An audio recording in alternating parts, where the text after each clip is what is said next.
मुझे याद सब है जरा जरा,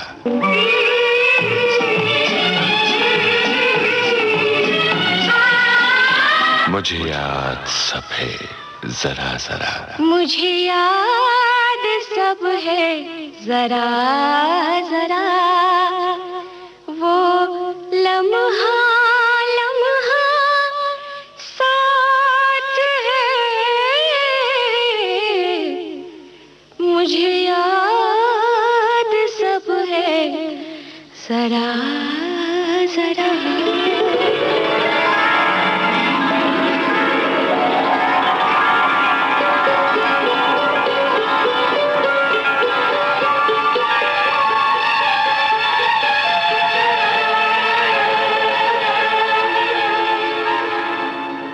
विविध भारती की सीरीज में सभी को हमारी नमस्ते।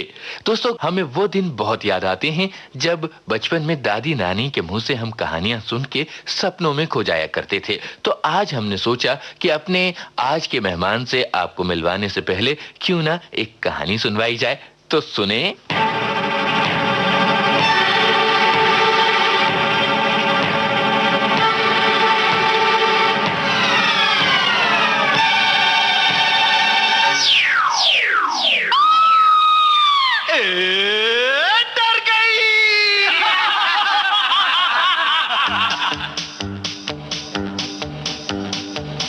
लड़की भोली भाली, हर आहट से डरने वाली, बात बात में रो देती थी वो। अच्छा। एक दिन एक छोटा सा बच्चा, उम्र में जो था बिल्कुल कच्चा, पास में आके ये बोला उसको, क्या? गब्बर सिंह ये क्या कल गया, जो डल गया वो मर गया।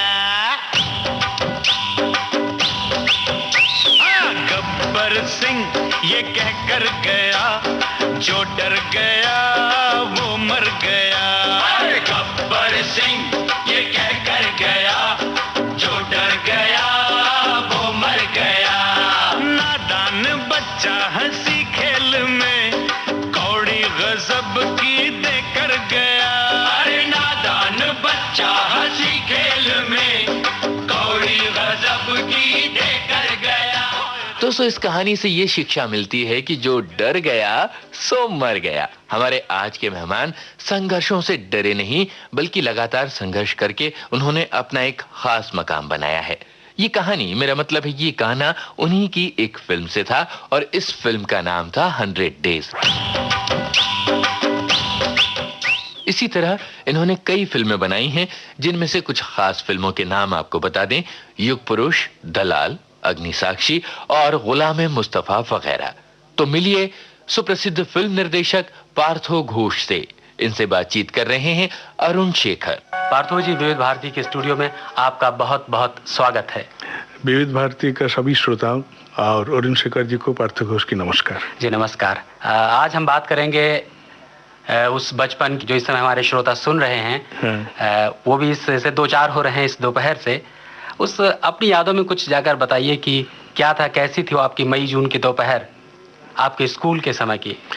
मेरे स्कूल था रामकृष्ण मिशन देवघर, जो बिहार में है। अच्छा अच्छा। मैं कलकत्ता का रहने वाला था, पर स्कूलिंग मेरा देवघर में बिहार में बीता। रामकृष्ण मिशन जो स्कूल है, ये विवेकानंद जी ने खुद बना के गए थे। अच्छा, इतना पुराने स्कूल है।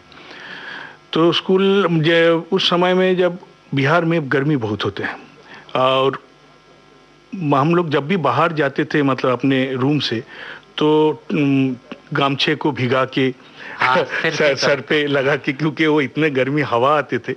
पर फिर भी हम निकालते क्यों, उसका निकालने का कारण ये था, ऐसे मना करते थे टीचर लोग, जो गर्मी में दोपहर को मत निकलो, लू लग जाएगा। पर हम इसके लिए निकालते, दो चार हम बदमाश छोकरे लड़के लोग। उसमें एक झाड़ था उधर जहाँ पर बेल पकता था। अच्छा, इस समय में तो बेल पकने का, और वो पका हुआ बेल बहुत और भर के बेल होता था, मतलब पत्ते से ज्यादा बेल होता था उस झाड़ में। हाँ, वैसे वैसे फायदेमंद भी होता है गर्मी की दोपहर में उसे पीने में शरबत। तो हम 2 लड़के दोपहर को धीरे धीरे गमछा पर भिगा के सर में डाल के बेल का झाड़ में जाते थे, और पत्थर मार के 2-3 बेल तो गिरा ही देते थे, और फिर वहीं तोड़ के बैठ के बेल खाने का एक मजा। फिर आम पकते थे उस समय। हाँ। और वहाँ पर रामकृष्ण मिशन में बहुत बड़ा आम का बागीचा था, तो दोपहर में बीच बीच में बहुत माना था, क्योंकि घेरा हुआ था वहाँ पर, ये दारवान भी था।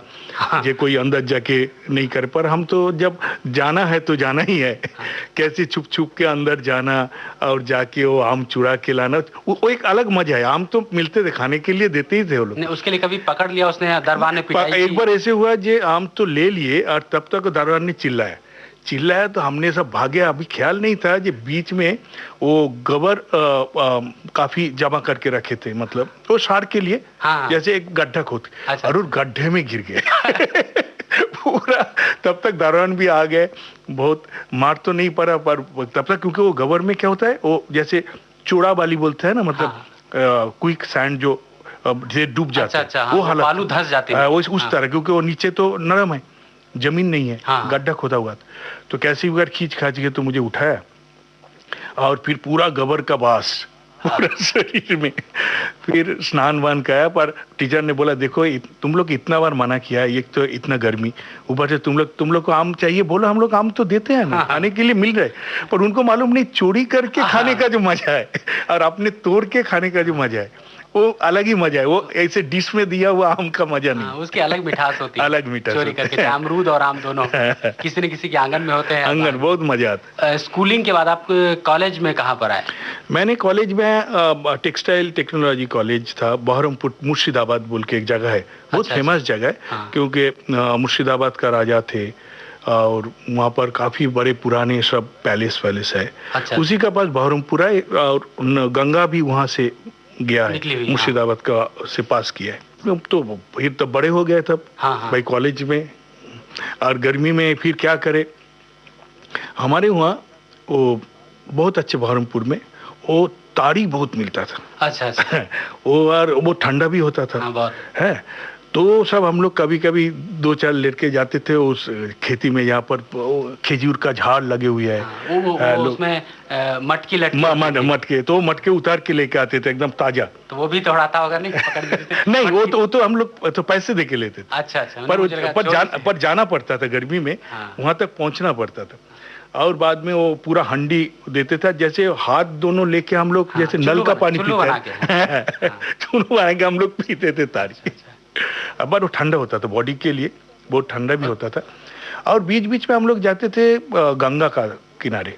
हमारे एक दोस्त थे, अरविंद नाम था, वो बहुत अच्छा पेंटिंग करता था। हाँ। और मैं लिखता था कविता। अच्छा। तो हम दोनों में ये ये क्या डील किया हमने, जे हम गंगा का किनारे जाके हर रोज बैठेंगे। हाँ। तू एक पेंटिंग बनाएगा। हाँ। और मैं एक कविता लिखूंगा। दादा, अभी आपने बात की थी कि कॉलेज के दिनों में बांस के झाड़ के नीचे आप बैठकर कविता लिखा करते थे, उसमें से कुछ पंक्तियां सुना दीजिए। असल में वो कविता सब बंगाली में लिखा हुआ है, और हाँ।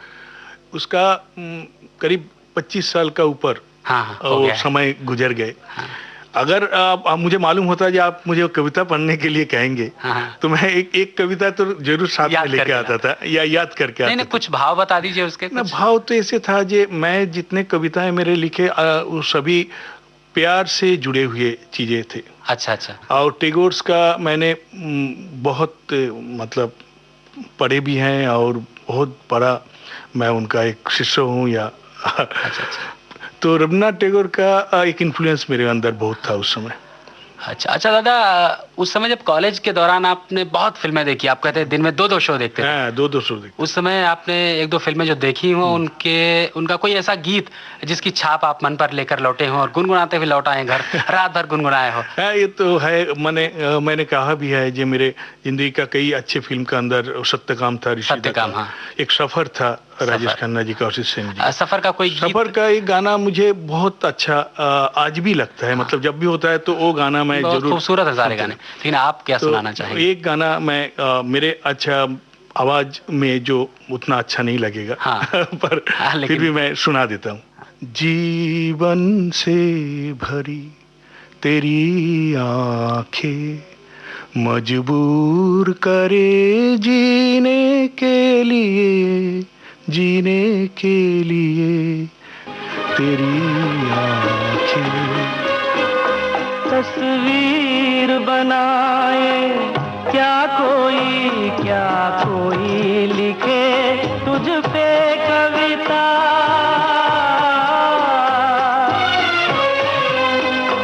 रंगों छंदों में समाएगी, रंगों छंदों में समाएगी, किस तरह से इतनी सुंदरता, सुंदरता। एक धड़कन है तू दिल के लिए, एक जान है तू जीने के लिए, जीने के लिए जीवन से भरी तेरी आँखें।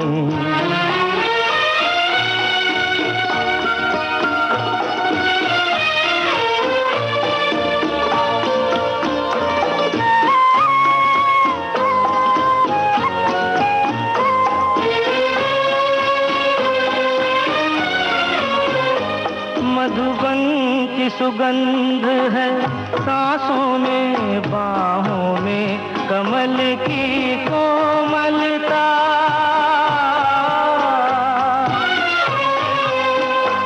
किरणों का तेज है चेहरे पे, किरणों का तेज है चेहरे पे, हिरणों की है तुझ में चंचलता, चंचलता। आंचल का तेरे है तार बहुत, कोई चाक जिगर सीने के लिए, सीने के लिए जीवन से भरी तेरी आँखें मजबूर करें जीने के लिए, जीने के लिए जीवन से भरी तेरी आँखें। रामकृष्ण मिशन में ही ट्रेनिंग था। हाँ हाँ। जिसके लिए आज टैगोर का, रविन्द्रनाथ टैगोर का गाने मैंने स्टेज में भी गाया। अच्छा अच्छा, उसका कोई गीत आप बताएंगे क्या? बट बंगाली में है। बंगाली में चलेगा ना? बंगाली में आप सुनना चाहेंगे? मतलब हाँ, दर्शक सुनेंगे? बिल्कुल, क्यों नहीं, श्रोता सुनेंगे हमारे। हाँ हाँ। আমার মন কেমন করে, আমার মন কেমন করে, কে জানে, কে জানে, কে জানে কাহার তরে, মন কেমন করে, আমার মন কেমন করে।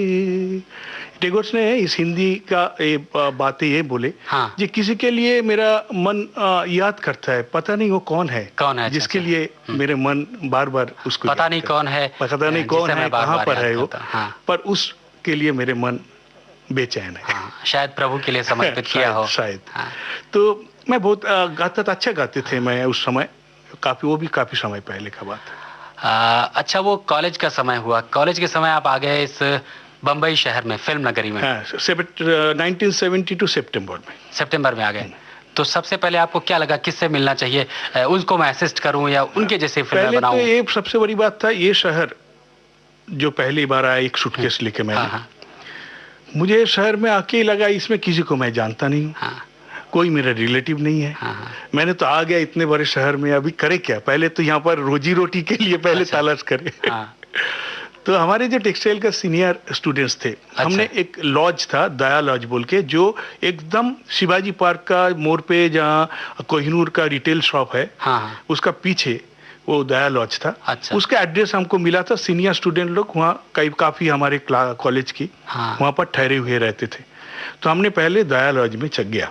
अच्छा। और देखा जो वहाँ पर अपना पुराने सब स्टूडेंट है, मिले भी हैं, तो हम वहाँ पर ही एक खटिया कैसे भी करके, हाँ। तो जगह तो था नहीं, और उसके बाद नौकरी का पहले मैं तलाश किया, क्योंकि अच्छा। नौकरी नहीं हो तो फिर यहाँ पर सर्वाइवल नहीं है, बहुत मुश्किल है। और मेरे पास एक डिग्री था हाँ। और उस समय बॉम्बे में टेक्सटाइल का बहुत बड़ा एक, और हर दिन मतलब वहाँ पर काम की जरूरत था, टेक्सटाइल इंजीनियर की जरूरत था। हाँ। तो 15 दिन के अंदर मुझे नौकरी मिल गई। तो नौकरी मिला तो फिर अभी पता चला जी मेरी तो कोई पहचान ही नहीं इंडस्ट्री में। हाँ। फिल्म में मैं जाऊँ किसको पास, और मैं बहुत थोड़ा शाई टाइप का थे, मतलब शर्मा उस नेचर वैसे था ना वो। तो 2 साल तो ऐसे ही गुजर गए, कोई दूर दूर से कोई पहचान नहीं निकल पाया। तो लेकिन बेचैनी बढ़ती रही होगी कि अब क्या करूं, फिल्म में तो जा ही नहीं पा रहा हूं। मुझे कोई रास्ता ही नहीं नजर आ रहा, और मुझे ऐसे भी नहीं जी मैं मतलब चला जाऊं स्टूडियो में। मुझे जाके लगता था दारोगान ने कुछ बोल दिया तो मैं तो शर्मा के चलाऊंगा, मैं तो घुसने ही जाऊंगा कि मेरे वो था नहीं, कैरेक्टर में था नहीं। तो इसके लिए समय लग गया। फिर मुझे बासु भट्टाचार्य के नेफ्यू थे उदयन भट्टाचार्य, वो मेरे एक दोस्त का दोस्त निकले। अच्छा। वो मेरे आस्ते आस्ते मेरे से उसका दोस्ती हो गया, और अल्टीमेटली वो मुझे बासु भट्टाचार्य के पास लेके गए। मैंने जब उनको पास गया था तब उनका बन रहा था संजीव कुमार और शर्मिला जी का पिक्चर गृह प्रवेश। हाँ, गृह प्रवेश। तो उसमें आपने असिस्ट किया सबसे पहले? मतलब ऐसे था जी, उन्होंने बोले देखो पार्थो मेरे पास तो ऑलरेडी असिस्टेंट है, पर तुम इतने इंटरेस्टेड हो तो तुम्हें इतना मैं अलाउ कर सकता हूँ जे तुम शूटिंग अटेंड कर सकते हो, एडिटिंग में जा सकते हो, या हमारे सिटिंग बीटिंग में आके बैठ सकते हो। मैंने एक कहा जा सकता है अनऑफिशियल असिस्टेंट का काम किया मैं। वो गर्मी के दिन तो नहीं थे, वो ये मई जून की दोपहर रही हो। गर्मी तो एक्चुअली उस समय जब स्ट्रगल पीरियड बोलिए या वो जो जोश था जे मुझे कहीं मिलना है कहीं जाना है, तो गर्मी को तो गर्मी लगता ही नहीं था। वो तो धूप चढ़े हुए हैं या पसीना पसीना हो रहा है फिर भी भाग रहा हूँ, उधर शूटिंग में पहुंचना है, नहीं तो एडिटिंग में जाना है, तब महसूस नहीं होता था। पर आज गर्मी महसूस होने लगे है।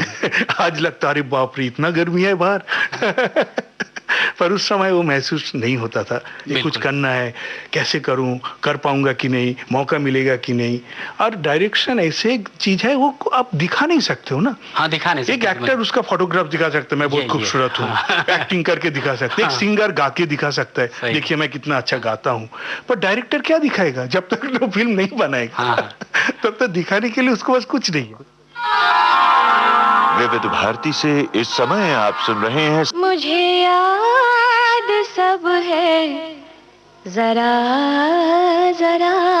और आज हमारे बीच हैं प्रसिद्ध फिल्म निर्देशक पार्थो घोष। फिर मैंने एक काम किया कि मैं कहानी का ऊपर काम करना शुरू। अच्छा। क्योंकि मेरे लगा मेरे पास एक ही मतलब चीज इंडिपेंडेंट, हम स्वतंत्र रूप से काम कर सकते हैं। नया चीज एक ही होगा जो सामने वाले को मैं बता सकूं, ये देखिए कहानी है, ये कहानी पे मैं पिक्चर बनाता हूं। मैं ऐसा सोच सकता हूँ। तो हो सकता है वो मेरे वो कहानी के इम्प्रेस होके शायद मुझे मौका दे दे। अच्छा दादा, वो पहली कहानी कौन सी थी जिस पर आपकी फिल्म बनी? आपने बनाई या दूसरे ने बनाई? एक्चुअली पहली कहानी में जो मेरे फिल्में शुरू हुई वो था, नाम था रिमझिम। उसमें उस समय मिठुन चक्रवर्ती, जरीना वहाब, उत्पल दत्त, अशोक कुमार, अच्छा, ऐसे सब थे। पर वो फिल्म कंप्लीट नहीं हो पाया। जो ये कौन सा ये साल है 1979, करीब 6 साल मेरे। तो सिर्फ बासुदा के साथ ही रहे लगा? नहीं, उसका बाद बासु भट्टाचार्य का असिस्टेंट थे मानिक चटर्जी। अच्छा। मानिक दा का एक ब्रेक मिला था एनएनसीपी प्रोडक्शन में, घर पिक्चर, जिसमें रेखा और विनोद मेहरा। एक गुलजार की फिल्म थी। वो कैसे हुआ था कि मानिक दा ने पिक्चर शुरू हुआ मानिक दा का डायरेक्शन में, और मैं असिस्टेंट का, ऑफिशियल असिस्टेंट का काम उसमें शुरू किया। पर पिक्चर आधा बनने का बाद मानिक दा का एक कार एक्सीडेंट हुआ। वो महाबलेश्वर में लोकेशन देखने गए थे, तो मल्टीपल फ्रैक्चर हो गया, और वो बोले जो ठीक होने में कम से कम 6-7 महीना लग जाएगा।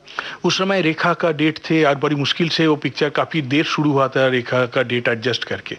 तो अगला महीना रेखा का डेट था जो प्रोड्यूसर ने नहीं छोड़ना चाहते थे, नहीं तो फिर पिक्चर बहुत लेट हो जाता था।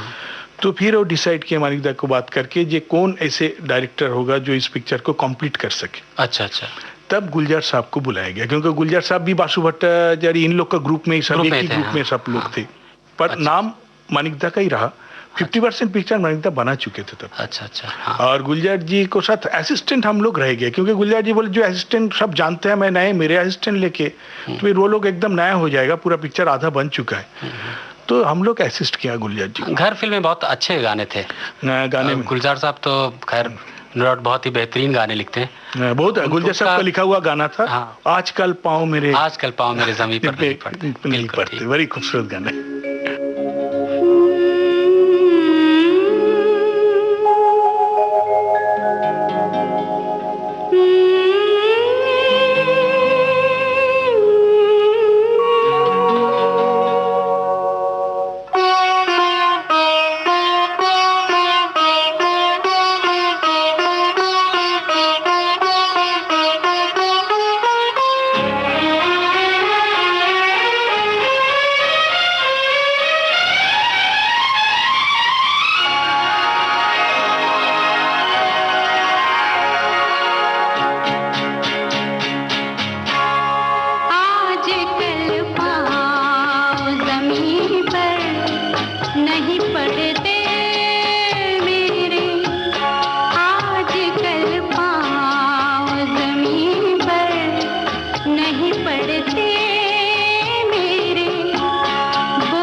दादा इसके बाद हम आते हैं कि आपने जो पहली फिल्म बनाई वो कौन सी पहली फिल्म थी?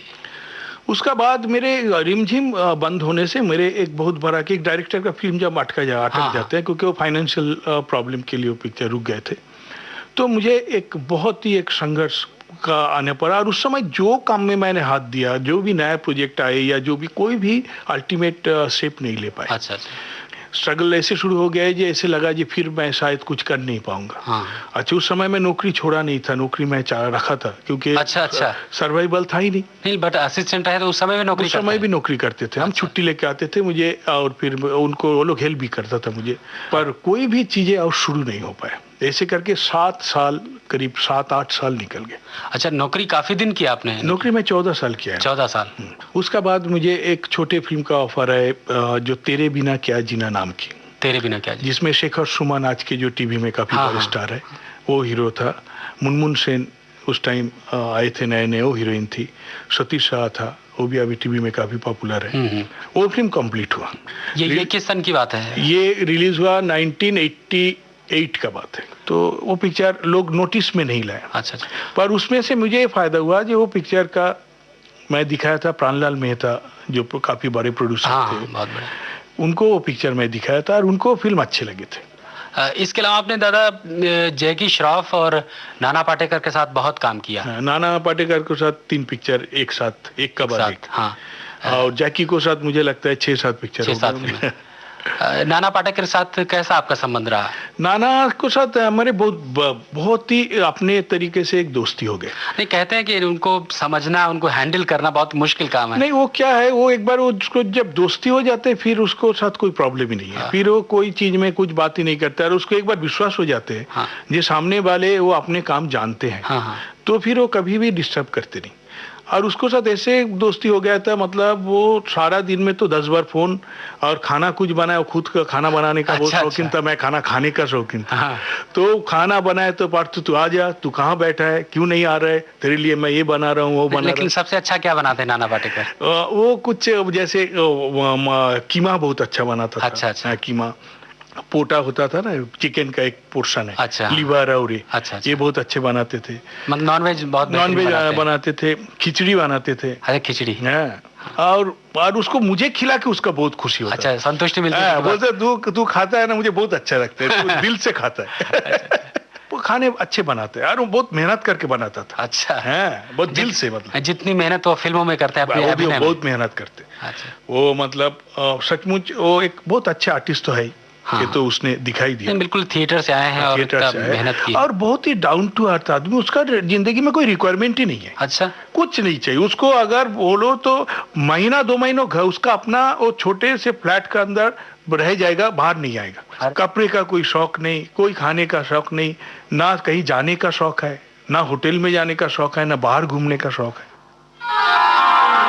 विविध भारती से इस समय आप सुन रहे हैं मुझे याद सब है जरा जरा। और आज हमारे बीच हैं प्रसिद्ध फिल्म निर्देशक पार्थो घोष। इनसे बातचीत कर रहे हैं अरुण शेखर। नाना के साथ कोई ऐसी घटना जो आपको हमेशा याद रहेगी, याद रहे ऐसा कुछ? नाना को साथ मेरे जिंदगी का बहुत सारे घटनाएं हैं। तो पर एक मजे का घटना है जो मैं कभी कभी मैं याद करता हूँ तो मुझे अजीब लगता है। उसमें एक चीज पता चलता है जो आदमी कितने अलग है। अच्छा। उस घटना से। वो घटना ये था जो मुझे एक दिन बोला नाना ने, परसों चल, मैंने एक जगह देखा है, फार्म हाउस बनाएंगे, है पूना का पास है, चल तुझे लेके चलता हूँ, देख के आते हैं। और मैं बोला अच्छा, बोले तुझे तो कमाल की लगेगा, मुझे मालूम है। उसको लगता, वो उसको मालूम था कि मैं कविता भी सब लिखता हूँ और मेरे नेचर उस तरह है नेचर। तो हम लोग साथ में पुणे गए, तो वहाँ पर बहुत बड़ा नदी था, डैम था। तो मैं बोला यहाँ पर कहीं जमीन ले रहे क्या, जगह तो अच्छा लग रहा है। बोले नहीं रे, यहाँ नहीं है, अभी और आगे जाना है। बोला आगे कैसे जाना है, अभी तो खत्म हो गया, मतलब जगह वहाँ एंड हो गया। अच्छा। तो बोले नहीं, अभी हम लोग बोट है, अभी बोट नीचे भाई बोला बोट तो है। बोला बोट से हम लोग क्रॉस करेंगे, वहां पर हमारे एक दोस्त ऑलरेडी वो पहाड़ पे बना है। तो बोला अच्छा तू वो लेना चाहता है? बोला नहीं चलना तू, अभी मुझे लेके। बोट पे हम लोग पूरा नदी क्रॉस किया, काफी बड़ा नदी था। क्रॉस करके हम लोग आए एक पहाड़ के ऊपर। ये उसका दोस्त ने बहुत अच्छे जगह बनाए। तो अच्छा, और बरसात का टाइम, जस्ट गर्मी खत्म हुआ मुंबई का। पहला बरसात जैसे हुआ उस समय, पता नहीं बारिश से बहुत लगाव है। अच्छा अच्छा, मतलब बरसात होगा तो मैं भीगूंगा जरूर। क्या अपने छत पे हो या रास्ते पे हो या कहीं भी हो, मुझे भीगना है। अच्छा। मुझे छतरी नहीं चाहिए। तो मुझे बहुत भीगने का शौक है, तो मुझे बहुत अच्छा लगा। हम बाहर आ गए, भीगा पानी में एकदम, पर घनघोर बरसात। तो मैं बोला अभी क्या करें? बोला अभी चलेंगे ना जगह देखने। बोला अभी जगह देखने कहाँ जाएंगे अभी? बोला अभी तुझे बारिश में तो प्रॉब्लम। बोला मुझे एंजॉय हो रहा है यार, क्या खूबसूरत बारिश था, मजा आ गया। फिर हमने फिर बोट पे चढ़ा, स्पीड बोट और दोस्त का। अच्छा। तो फिर स्पीड बोट अभी नदी का उल्टा तरफ, नदी का तरफ, मतलब जहां से नदी शुरू हुआ उस तरफ चल दिया। चारों तरफ से पहाड़ और नदी और बारिश और कुछ नहीं, मतलब दूर दूर तक कोई आदमी नहीं है। तो मैं बोला कितने दूर जाना है? बोले 10 किलोमीटर। बोला नदी में 10 किलोमीटर जाना है? उसका बाद तेरा वो जगह आएगा जहाँ तू फार्म हाउस बनाएगा। अल्टीमेटली 10 किलोमीटर अंदर चले गए नदी में। और दोनों बाजू कुछ नहीं, मतलब एक आदमी नहीं, एक घर नहीं, कुछ नहीं। सडनली एक जगह पे आके गाड़ी बोले बोट रोक दिया। और बोले ये जो पहाड़ है नाना, ये तेरे, इसके लिए मैं बोल रहा था तुझे पसंद है। अच्छा। मैं बोला नानी ये क्या है? ये तो पहाड़ है, यहाँ पर तू रहेगा, आदमी आएगा कैसे? यहाँ फार्म हाउस कैसे बनाएगा? नहीं बनाएगा, फिर बनाएगा तो चल कुछ भी करके तू बनाएगा, पर यहाँ तो आदमी क्या, कोई मतलब मुझे बर्ड्स भी नजर नहीं आ रहा है, कोई आएगा यहाँ रहेगा कैसे तू? बोलता है तो मतलब मैं तो अकेला रहना चाहता हूँ, मुझे डिस्टर्ब चाहिए ही नहीं। बोला डिस्टर्ब नहीं चाहिए, बात अलग है, कम से कम दुनिया से लिंक तो होना चाहिए। ये तो दुनिया का बाहर का जगह ना, मैं तो ये तेरे साथ नहीं हूँ भाई, ये जगह तुझे, मैं नहीं बोलूंगा तुझे ये जगह। तो ये है नाना का क्या। नाना का है। उनके साथ पहली फिल्म कौन सी की आपने? मेरे पहला ही फिल्म था अग्निसाक्षी। अग्निसाक्षी के सारे गाने बहुत ही सुंदर थे, लेकिन आपको बहुत पसंद कौन सा एक गाना तो सभी को, जो श्रोताओं को पसंद आए, वो दिल लुभाना।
जाएगा, मानेगा ना ये कहना, उल्फत में तड़प उठेगा, कोई वफा के दम से बेचैन करके जाएगा, आएगा रोज ख्वाबों में नींदें चुरा के जाएगा।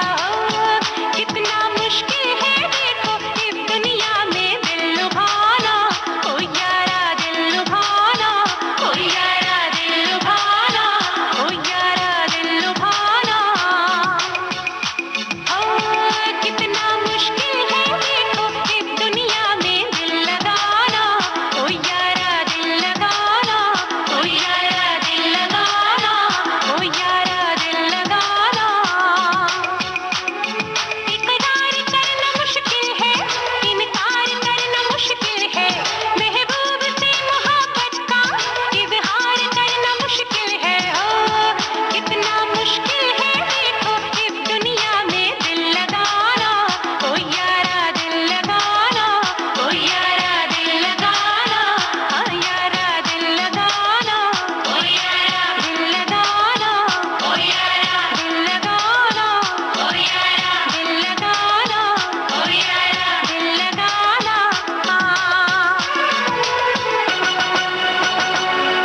पार्थोदा, आपकी फिल्मों में एक सस्पेंस और एक कहेंगे थ्रिलर का पुट जरूर रहता है, भले वो लव स्टोरी हो या ट्रायंगल हो, कुछ भी। ये इसका खास कारण? नहीं, असल में क्या है, ये मेरे काफी पिक्चर जुड़े हुए हैं सस्पेंस से, जैसे 100 डेज मेरे सेकंड रिलीज एक्चुअली 100 डेज है, 100 डेज जो 1990 के आसपास हुआ था। अच्छा अच्छा। और वहाँ से जिंदगी में मुझे काफी मतलब ये मिला, साहस भी मिला, कॉन्फिडेंस भी मिला। पिक्चर लोगों को बहुत पसंद है, पिक्चर भी बहुत पसंद है लोगों को। लेकिन ये इतनी बड़ी फिल्म प्राणलाल मेहता जैसे बड़े प्रोड्यूसर आपको कैसे मिल गए? वही पिक्चर हमने दिखाया था, आपको पहले बोल रहा था, तेरे बिना क्या जीना दिखाया शेखर सुमन वाली। शेखर सुमन वाले, उनको पसंद आया था। और उसमें उन्होंने बोले थे ठीक है पार्थो एक पिक्चर हम बनाते हैं। उसका बाद 100 डेज बने। उसमें भी गाना एक बहुत अच्छा था, सुन बेलिया, सुन बेलिया, शुक्रिया मेहरबानी, वो भी बहुत अच्छा है। और 100 डेज में माधुरी जो है, पहली बार मैं काम किया था। माधुरी ऑलरेडी उस टाइम राम लखन रिलीज हुआ था, बिल्कुल स्टार थी। हाँ, उनका काफी हिट हो चुके थे। आज माधुरी जो मकाम में पहुंचे हैं, उसका कारण ही था उतना डिसिप्लिन, इतने अच्छे, कोई चीज में ना नहीं है। जो चीज कितना भी कठिन हो, तकलीफदायक हो, अगर वो जरूरत है तो जरूरत है। मुझे याद है माधुरी का 100 डेज बनाते हुए कि एक सीक्वेंस था पूरा स्विमिंग पूल में, प्री क्लाइमेक्स में, जब वो जो टकला आदमी उसको पीछा कर रहे हैं, बहुत ग्रिपिंग सीक्वेंस था। तो स्विमिंग पूल में वो अल्टीमेटली वो छुपती है। तो उस टाइम में करीब दिसंबर का महीना था मुंबई में, और उस समय ठंडी भी थे। और वो था शिवाजी पार्क में, जो एकदम समुंदर का साइड में ये जो स्विमिंग पूल है, जो ट्रेन काफी बड़े, उस स्विमिंग पूल में हमने शूटिंग कर रहे थे। ठंडी हवा चल रहा था, रात का नाइट शिफ्ट था, रात का 12 बज चुके थे, पानी एकदम बर्फ का माफिक ठंड हो चुके थे, और ठंडी हवाएं चल रहे थे। तो माधुरी को पानी में जाना था क्योंकि सीन था। अभी पहली बार तो पानी में डुबकी मारा, वो स्विमिंग किया, फिर पानी से उठा, ये शॉट जैसे खत्म हुआ, उठा तो फिर दूसरे शॉट अरेंज करते करते पानी बॉडी का सूख गया। फिर दोबारा अंदर जाने लगे तो फिर वो कांपने लगे, क्योंकि तो हमने डिसाइड किया ये माधुरी बार बार उठोगे और बार बार पानी सूखेगा और फिर अंदर जाओगे तो बीमार पड़ जाओगे। सही बात। तो उससे अच्छा है पानी का अंदर ही बैठे रहो, क्योंकि उसी टेम्परेचर में बॉडी फिर एडजस्ट करती है। तो क्या वो उसको भी ठीक लगे बात। तो क्या कर रही थी, ये शूटिंग जैसे ही शॉट हो जाता था तो स्विमिंग पूल का सीढ़ी में आके से सर ऊपर करके, और बाकी बॉडी पानी का नीचे। अच्छा। ऐसे 5 घंटे। क्या बात। मतलब सोच नहीं सकते, जब वो निकली पानी से तब उसका हाथ में सब ब्लू जैसे हो जाता है, पूरा ब्लू पर स्किन सूख जैसे, वो जो ब्लड क्लॉट जैसे हो जाता है ना, इस पर एक उफ तक नहीं किया उसने। अरे सुन बेलिया,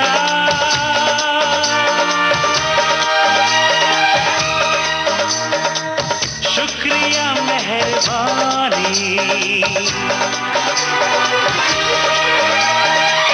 तू कहे तो नाम तेरे कर दूं सारी जवानी,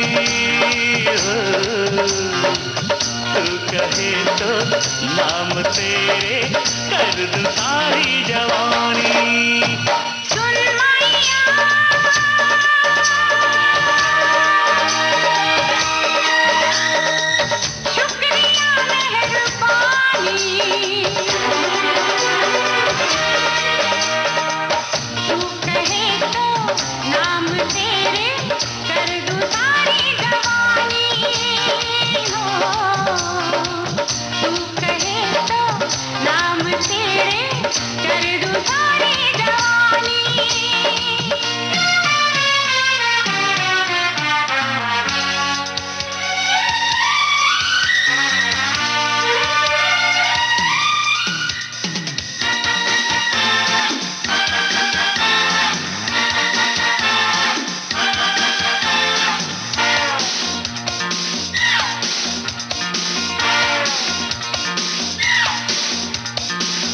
फूलों में फजाओं में हवाओं में रहेगा ये फसाना। तेरी मेरी यारी यारा याद करेगा ये जमाना। हो फूलों में फजाओं में हवाओं में रहेगा ये फसाना। तेरी मेरी यारी यारा याद करेगा ये जमाना। प्यार के सुर प्यार की लय प्यार की हो कहानी हो। प्यार के सुर प्यार की लय प्यार की हो कहानी। सुंदरिया मैया सुंदरिया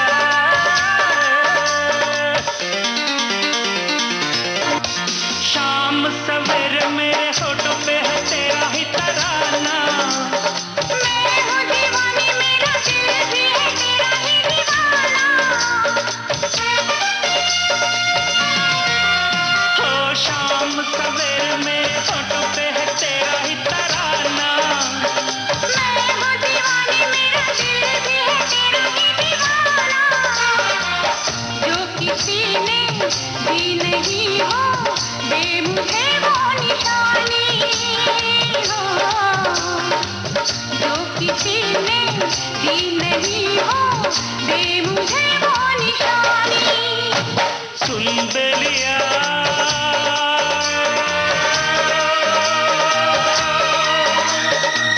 शुक्रिया मेहरबानी।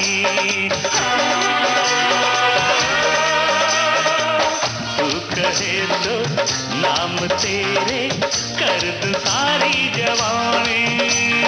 हो तू कहे तो नाम तेरे कर दूं सारी जवानी। सुन मैया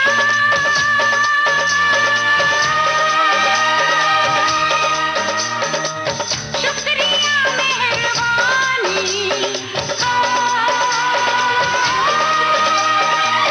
तू कहे तो नाम तेरे कर दूं सारी जवानी हो।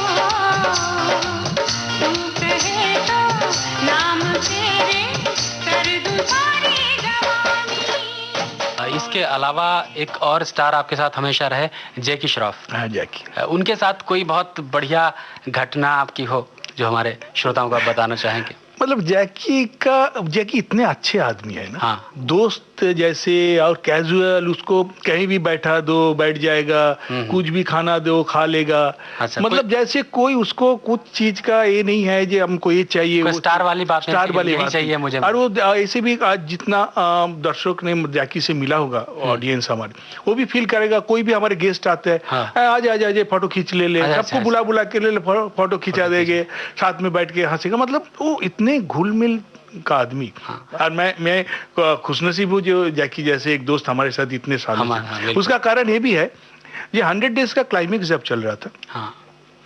तब वो टुकड़े टुकड़े में हो रहा था, क्योंकि कभी माधुरी का डेट है तो जैकी बिजी था, तो मैं माधुरी का पोर्शन करता था, क्योंकि अब शूटिंग कैंसिल नहीं कर सकते। तो कोई आर्टिस्ट को समझ नहीं आ रहा था हो क्या रहा है। हाँ। तो जैकी अल्टीमेटली बोला, यार तूने पिक्चर, मुझे लग रहा है तूने ठोक दिया। यार कुछ समझ ही नहीं आया क्या किया बनाया। बोला जैकी तुझे नहीं समझ आया मालूम है, पर मुझे क्या करूं मैं, मुझे टुकड़े में करना पड़ा इसके लिए, जे मेरे कोई रास्ता नहीं था मेरे डेट के, पर तुझे मैं बाद में दिखाऊंगा, अभी तो बोल के कोई फायदा नहीं। डबिंग पे वो आए, आके बोले यार चल यार कोई क्या बनाया पता नहीं, पर तूने यार चल मेरा गलती हो गया यार, तुझे मैं हाँ बोल के मैं बोला अच्छा ठीक है बाबा गलती हो गया ना। तो अभी डबिंग शुरू करने का पहले तुझे मैं लास्ट 3 रील दिखाऊंगा। 3 रील खत्म हुआ तो बोले अरे साला तूने ये पिक्चर बनाया, तू तो जीनियस है रे, ऐसे पिक्चर बना, मैं समझा ही नहीं जो तूने ऐसे पिक्चर बना दिया था इतना टुकड़े टुकड़े में। बोला आज से तुझे सिर्फ आके बोलेगा ये जैकी ये पिक्चर करना है, मैं सब्जेक्ट भी नहीं सुनूंगा, मैं करूंगा। क्या बात। और वो बात सचमुच आज तक उसने रखा, रिश्ता चल रहा है। चल रहा है। उसका बाद उसको साथ मेरा अग्निसाक्षी बना, उसको साथ युग पुरुष बना। युग पुरुष बहुत अच्छी फिल्म थी, उतना शायद दर्शकों के बीच पहुंच नहीं पाई, देख नहीं पाए, लेकिन उसका एक गाना बहुत खूबसूरत था, एक कविता जैसी बात। एक्चुअली क्यों गाना अच्छा लगा, क्योंकि ये रविन्द्रनाथ टैगोर का गाना है। अच्छा अच्छा। मैंने क्या किया था, जुग पुरुष बंधन खुला, मैं वही मैं बोलने जाता हूँ, कहीं पे उसमें 3 गाने रविन्द्रनाथ टैगोर से मैंने लिया था। अच्छा अच्छा। और रविन्द्रनाथ टैगोर का गाना मैं सुना था राजेश रोशन को, म्यूजिक डायरेक्टर को, ये गाना का शूट तुम बनाओ, क्योंकि मुझे वो पिक्चर का मूड जो था ना वैसा ही था, वो मूड मुझे लगा था जी रविन्द्रनाथ से, क्योंकि रविन्द्रनाथ से मैं बहुत प्रभावित था। तो वो गाना था बंधन खुला पंछी उड़ा, ये गाना ओरिजिनल है। अच्छा। पगला हवा बादल दीने, सेम ट्यून है। ये ओरिजिनल। ये गाने लिखवाए किससे थे आपने? ये गाना लिखा मजबूर सुल्तान, बहुत खूबसूरत गाने लिखे। बंधन खुला पंछी उड़ा, आगे सुनो अजी फिर क्या हुआ। बंधन खुला पंछी उड़ा, आगे सुनो अजी फिर क्या हुआ। फिर क्या हुआ, फिर क्या हुआ, आगे सुनो अजी फिर क्या हुआ। बंधन खुला पंछी उड़ा, आगे सुनो अजी फिर क्या हुआ।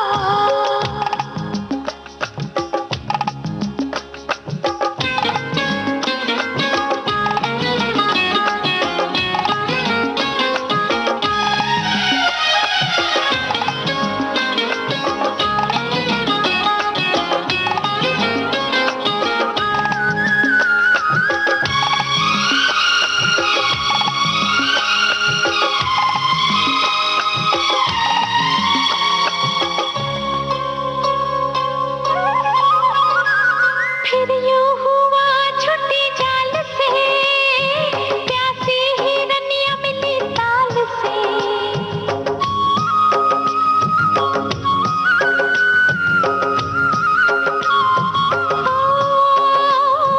फिर यूं हुआ छुट्टी जाल से, प्यासी हिरनिया मिली ताल से। ऐसा ढोला मेरा मैला बदन, चारों तरफ खिला फूलों का बन। ना जानो क्या गाए जिया, आगे सुनो अजी फिर क्या हुआ। बंधन खुला पंछी उड़ा, आगे सुनो अजी फिर क्या हुआ। विविध भारती से इस समय आप सुन रहे हैं मुझे याद सब है जरा जरा। और आज हमारे बीच हैं प्रसिद्ध फिल्म निर्देशक पार्थो घोष। इसके अलावा आपकी जो फिल्म थी ये अग्निसाक्षी, युग पुरुष, एक दलाल आपने की थी फिल्म, वो भी बहुत हिट फिल्म वो भी थी। काफी हिट पिक्चर। उसमें गुटुर गुटुर गाना बहुत फेमस हो गया था। चढ़ गया ऊपर रे लोटन कबूतर।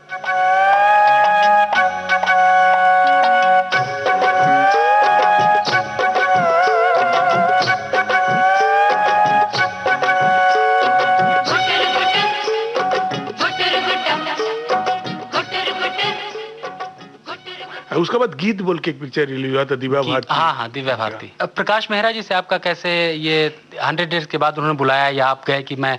नहीं बुलाया, उन्होंने बुलाया इस तरह जी, उनको एक बाइलैंग्वेज फिल्म बना। दलाल एक्चुअली 2 लैंग्वेज में बने थे। अच्छा अच्छा। बंगाली और हिंदी। अच्छा अच्छा। तो उनको ऐसे एक डायरेक्टर का तलाश था जो बंगाली भी बना पाए। हाँ, दोनों भाषा पर उस समय बंगाली डायरेक्टर एक्चुअली मैं ही चल रहा था। अपकमिंग में है। इसके अलावा दादा ये बहुत बड़ी स्टार मनीषा कोइराला के साथ भी आपने काम किया है और शायद 2-3 फिल्में लगातार की हैं। उसमें जुग पुरुष में भी थे, अग्निसाक्षी में भी थे, दोनों पिक्चर में। तो बहुत अच्छी एक्ट्रेस हैं, बहुत अच्छी। 1948 लव स्टोरी तो मतलब कमाल की फिल्म थी, उसमें जो खूबसूरती। पर मनीषा को सबसे ज्यादा अगर फेम मिला तो अग्निसाक्षी से, क्योंकि अग्निसाक्षी में उसने बहुत अच्छे काम किए।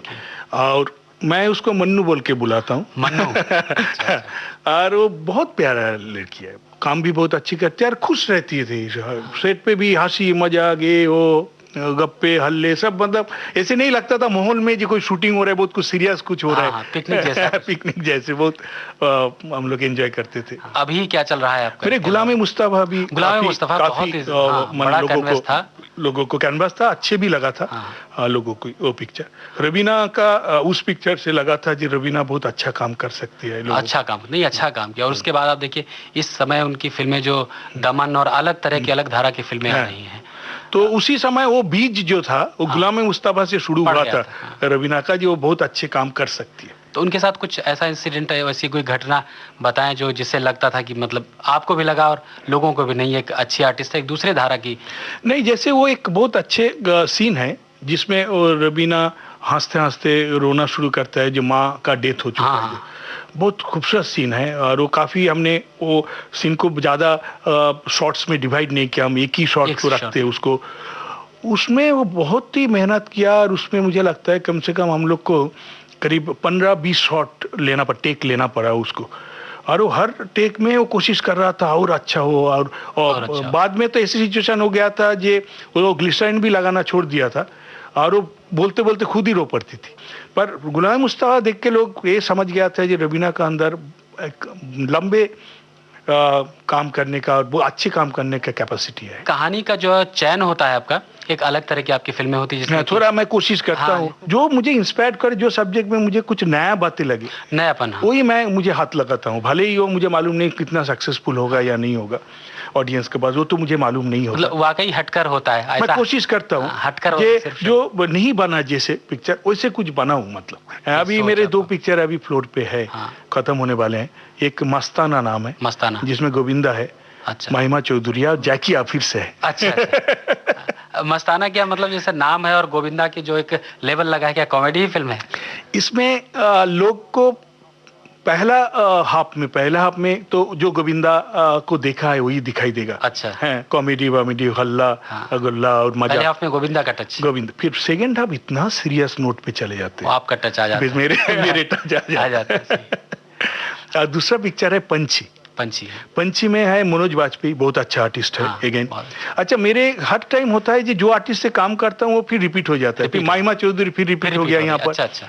और उसमें विक्रम सलूजा एक लड़का है जो फिजा में वो करिश्मा को साथ जो लड़का था वो है।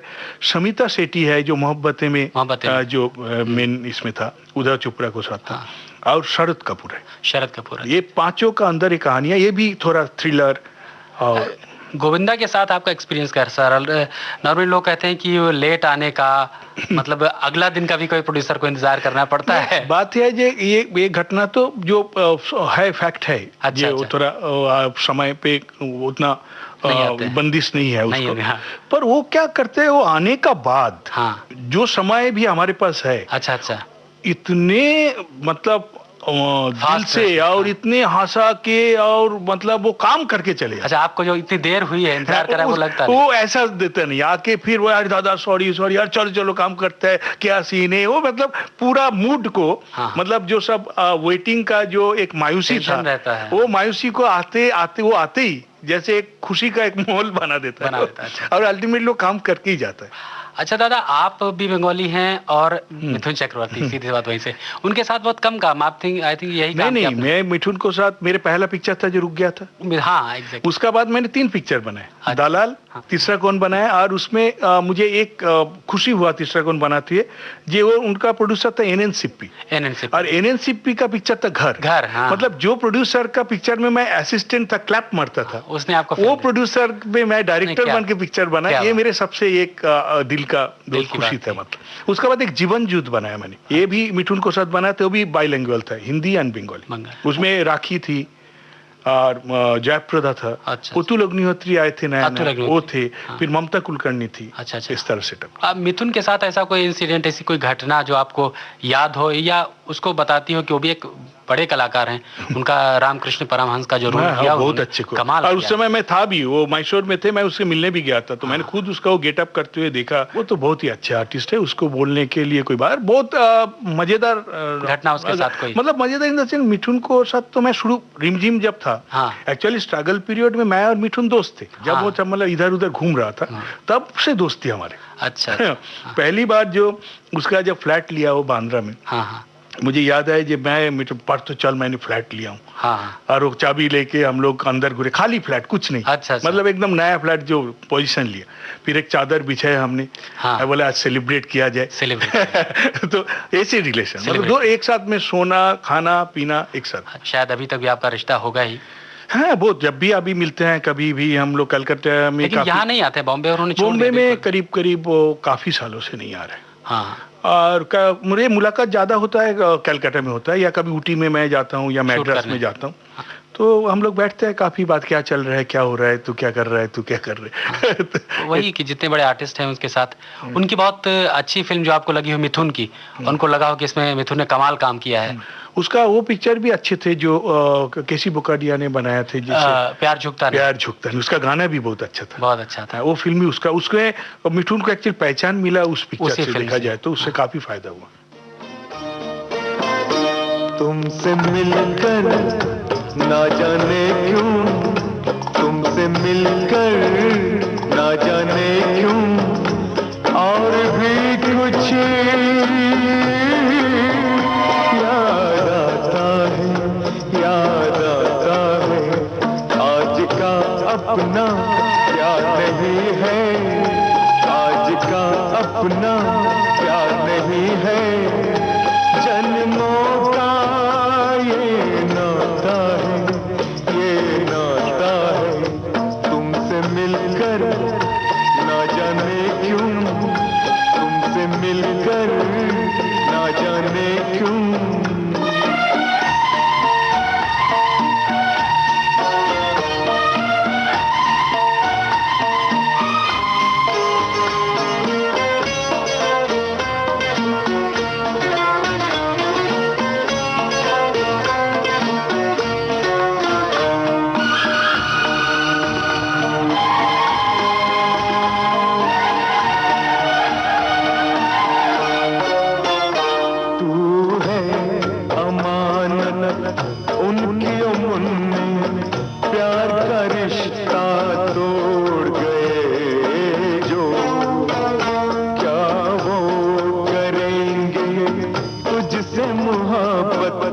मुझको तड़पता छोड़ गए जो, क्यों प्यार में ऐसा होता है, ये सोच के दिल घबराता है, घबराता है।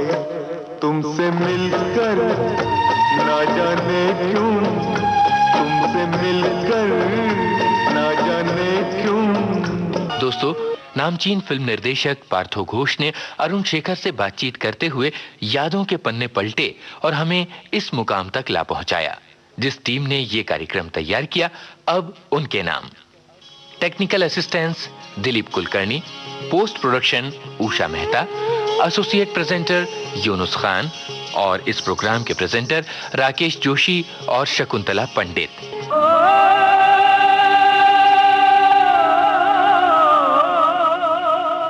मुझे याद सब है जरा जरा।